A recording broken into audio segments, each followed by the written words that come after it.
The next morning, we headed about 2.5 hours east to a place in the UP we'd been to in the summer, but never under these beautiful and snowy conditions.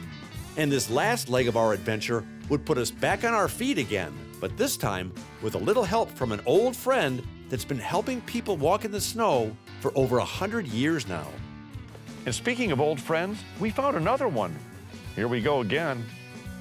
Now, you may remember Teresa Neal from such TV shows as Under the Radar, episode 506. She was the awesome park ranger at Tahquamenon Falls State Park who showed us all of the wild, watery wonders they have here. Well, as luck would have it, there's something else they have here at the park. In the winter, they conduct guided snowshoe hikes, and Teresa is our official guide.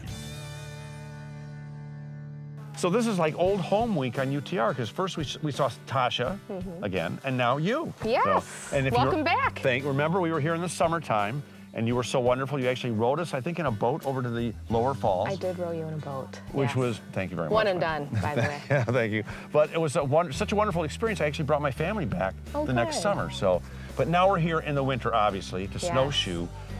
What is the experience like? Is it free? How does this work? Sure. So every Saturday in February, we get out as many snowshoes as possible. Yep. And people come from all over the state and all over the Midwest to borrow snowshoes for free.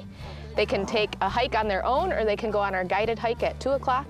And then oftentimes people stick around to do a 1-mile lantern-lit trail. Yeah, we were going to do the nighttime one, but the cameras don't work too well at night, so we thought this might be easier. That's true. So these snowshoes look a little different than the ones I've seen in the movies. Sure, So obviously they've progressed. There are many different types of snowshoes anymore. So we have our traditional wood frame snowshoes, which are more the original style that you might think of in the movies, the ones that hang on the wall and are really pretty. You see at restaurants. But they're super nice in this fluffy stuff we have right now. So they're really good at blazing a trail. They're nice and quiet in the snow, and they're pretty. You can hang them up in the summertime. Yep. You can also strain spaghetti with them. You could string spaghetti with them, or play tennis. That too. Yeah, because we've gotten in the past couple of days like 2 feet of snow. Yes. So the conditions are perfect. The weather's actually warmed up. It's went from a balmy 17 below to I think today is like 21 or something, which really helps. Yeah. But this is also an educational experience? It is, yeah. So the guided snowshoe hike, we talk about winter survival, about winter at the park. Well, speaking of the park, the trail system here is more than just around the falls. It's gigantic, isn't it? It is, yeah. The winter, we have a few different trails, so we keep some trails groomed just for snowshoeing. We keep some groomed just for skiing. But people can explore anywhere in the park in the wintertime. It's not too strenuous of a hike, is it? No, it'll be okay. I geared it down for you. Oh, thanks. Thanks. What is it? It's 55 minutes instead of an hour? Thanks.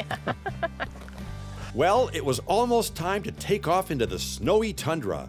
So as Teresa did her pre-trek talk, I geared up and got ready for adventure. This wintry hike really is a blast, and you learn so much about the forest along the way.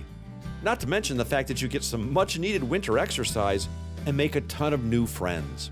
As we hiked between the trees, Teresa told wonderful stories, imparted fascinating facts, and believe it or not, these snowshoes really do keep you about 5 feet above the forest floor. But the coolest part of the whole experience is at the very end of the hike, when suddenly the winter majesty of Tahquamenon's upper falls appears right before your eyes.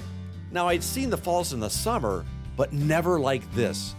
And thanks to Matt's gratuitous drone footage, you get to see the falls like the birds do, from high above and all around. Seeing the falls like this kind of makes you want to grow wings. But even on the ground, Tahquamenon is absolutely awesome. What a great end to a fun and wonderful hike.